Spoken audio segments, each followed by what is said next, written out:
हाँ चीनी मसाला टाइम में राशन देवो थे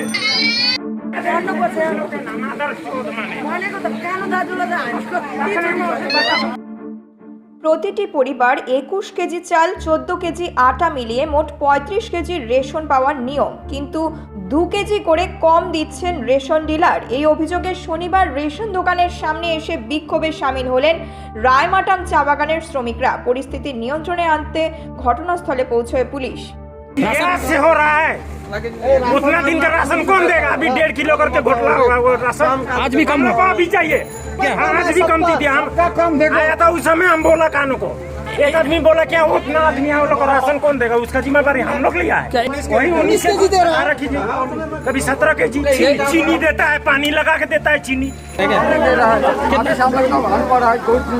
जैसे देता उसे लेके चला जाता है। 2 किलो 1.5 किलो ऐसे कम कर रहा है, किसी को 1-2 किलो, किसी को 1 किलो, कभी किसी को 1.5 किलो ऐसे कम कर रहा है। हम लोग तो देखे नहीं देता है, जैसे देता उसे लेके चला जाता है। আলিপুরদুয়ার থেকে শামুদাসের রিপোর্ট, নিউজ মেট্রো।